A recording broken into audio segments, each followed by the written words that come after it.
meze bite brother? Meze neza.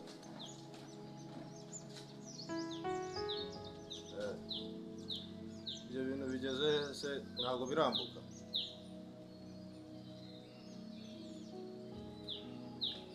Okay, mukuru ubushoboka byose ku buryo biri bwambuke. Mu making sure ko nta polisi iri buhagere. Ku buryo izo boro turazishaka vuba kuko umukiriya twenda kuzihereza arazikeneye.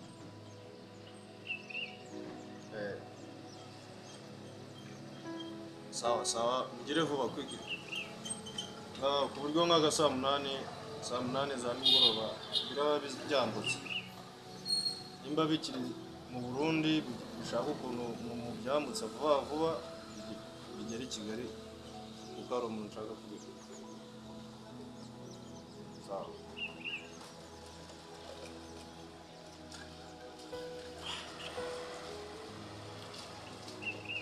Iyi mizigo ikiri yari ahantu hatekanye, mba natekanye neza.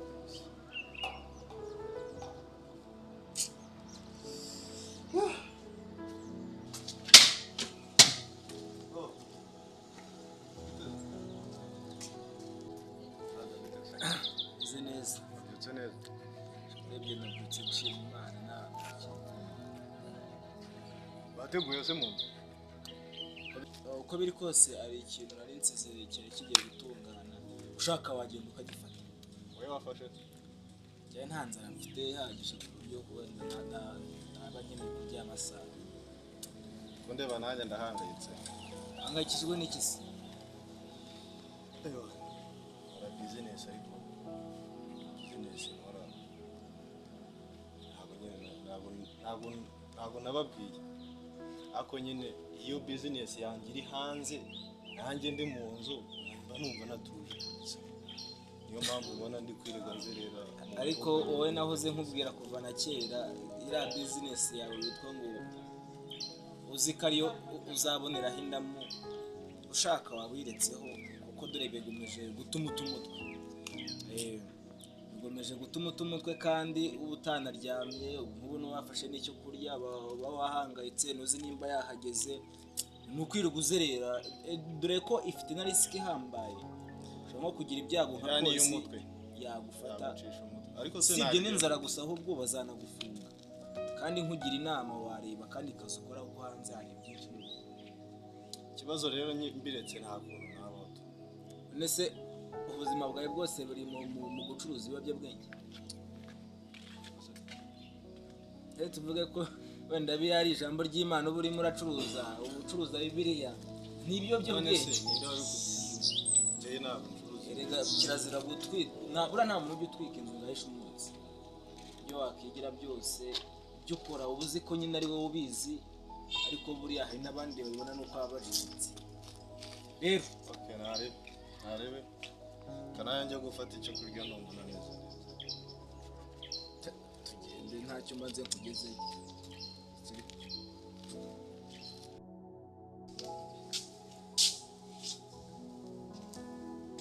Ako se mbona ugiye nta n'ikikugoye kumana yanjye ubona ikigeri cyo kumva ko none se ubundi kari akazi kawe ko mbona gatuma ugenda utinze cyangwa kare ubundi wazakare kagutera akajagari nta kintu gikora mu rugo nyine usigaye byo kugenda mu kazi agiye niyitaho basi azakareke karamujaga. ahubwo twashaka n'ubundi tuzashaka ubundi buzima utarimo kujagarara mu rugo. umuntu ashaka akazi undi akarimo nyine oya ariko ntabwo ariko byagakwiye kugenda wagakwiye kugeraho ukiyitaho. N'ubu ngubu nta gihe cyo kuruhuka ugira muri wowe uhora ujagaraye nta n'umwanya uduha nk'abavandimwe bawe ngo tuganire basi uza uhita uryama wongera gusubira mu kazi ujagaraye gusa. ndetse twaganira mushonje twaganira dushonje twaganira tukabureba n'icyakorwa. oya ariko icyaka ibyo tukubwira n'ibyo pe ubone mwigomya no kunjagaraza mu mutwe muri televisiyo sha ariko genda ariko ubitekereze genda ubitekerezeho pe. aha mana yanjye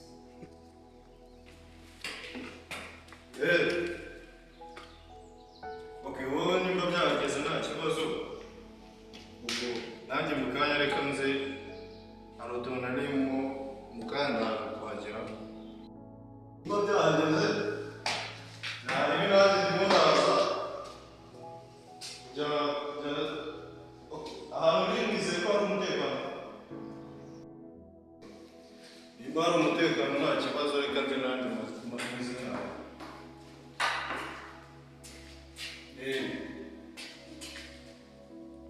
Okay, nari ndi mu rugo, hari utuntu narimo ndakora, nari ndaje. Okay, so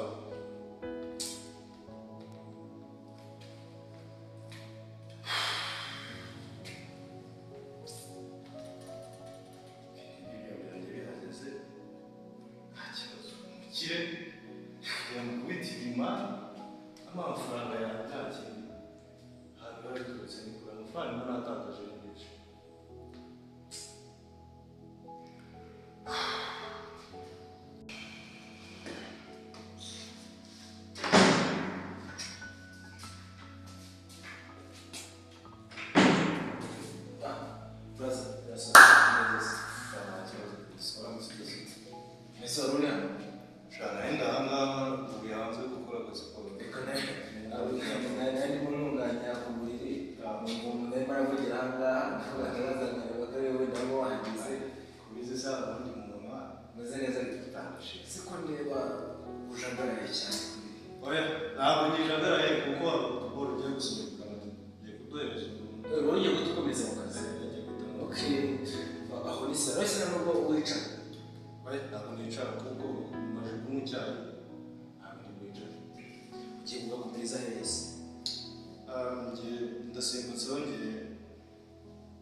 wacuruza ibiyobyabwenge ukabonemaho urabona ngo ni amahoro y'umunyabyaha n'ukuri kw'Imana.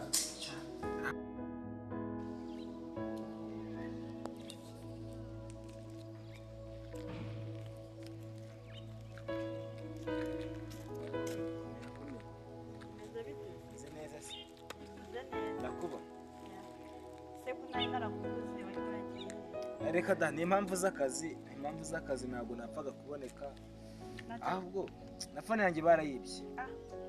Baretse ko ejo bundi twagiye mu bukwe, dore ubu ngubu iyo ndimo ndakoresha ni iyi ngiyi. Urumva nayo kuyifatisha bigoranye. Ndabona usa neza ariko nta kibazo. Meze neza ariko Meze neza ntarebe. aha nahise Naringiye mu kazi. usa ntiwizinduye cyane ra. Ntabwo ari cyane. Ko nawe ukabije kuburaho. Ese ko utanamamagaye. Sinaheze numvaga nyine ikibazo cyari cyarabonetse, ni impamvu zo kubura fone, bikaba n'impamvu z'akazi. Rimwe na rimwe nakekaga yuko nawe waba ukarimo wenda utabona time. Ariko ubu nizeye ko ntuzajya umpamagara. Bizajya biterwa wenda nimba ntafite akazi kenshi nzajya nkuvugisha, nzajya ngerageza nkuvugishe nimba mfite amayinite cyangwa nawe ujye unampamagara rimwe na rimwe niba nta kazi ufite. Nta kibazo. Ubu urakomeje urugo se usizemo iki wenda ngo ngende nanjye ncurure? Nsizemo icyayi. Agacyayi karahari? Reka buranye sinkunda icyayi cyane, ahubwo nkunda agakoma. Nubwo wenda abantu bafashe ibintu barabigereranya babanga agakoma ngo ni ak'ababyeyi, ariko njye buriya urugo ngezemo nkasanga harimo agakoma, aho niho biba risaba cyane.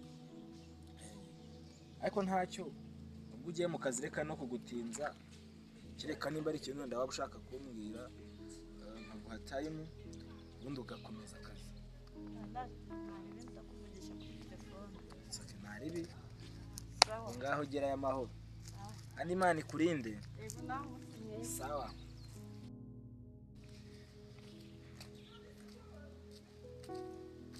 Ariko mana ko Fred mukunda kubera icyo atabibona koko. Ariko se mana yo mu ijuru ko wavuze ngo uzasaba zahabwa, wambabariye koko Fred akabona ko mukunda. Ariko se mana koko baravuga ngo nta mukobwa utereta umuhungu, umva reka nzi. reka nze muhamagare se mana yanjye noneho ari bubyemerera alo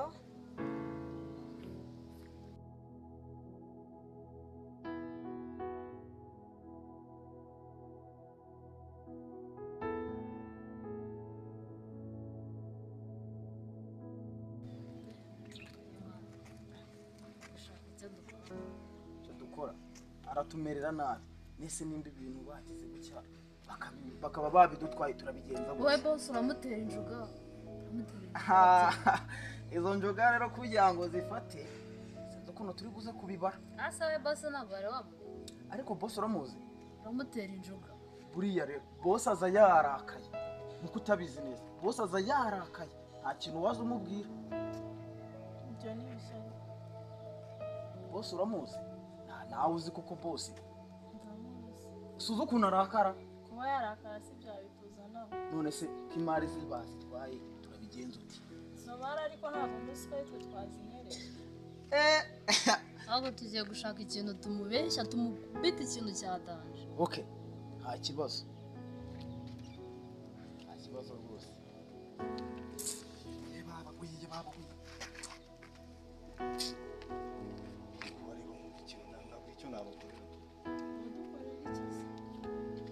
ako muhamuza amafaranga umuntu aba yashoresha erega ariko nawe bizakuba birabakura ese bose igihe ubona ikibaho mu buzima twahombye rwose boss ihangane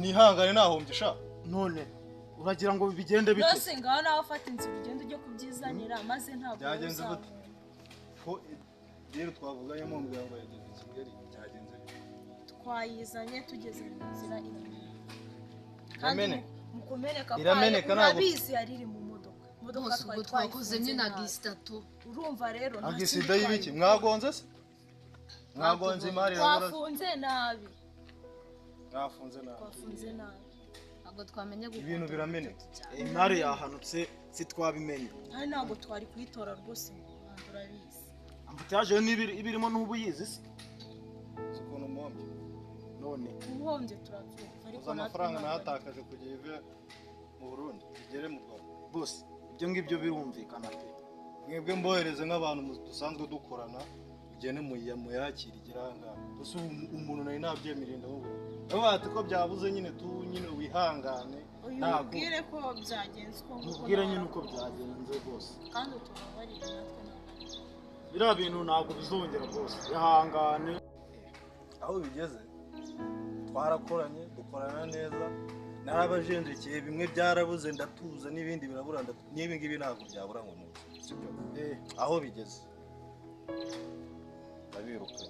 uratwiruka okay nta kibazo nimba mwariye boro mugende ndabakurikirana nari budukurikirane nta kibazo rwose ntabwo iriya mari yawe miliyoni 3 wowe kandi twakubwiye ukuntu byagenze ntabwo yabura byagenze none ariko se mbabwire ntabwo ibi bintu byakunda okay nari bigenza sawa se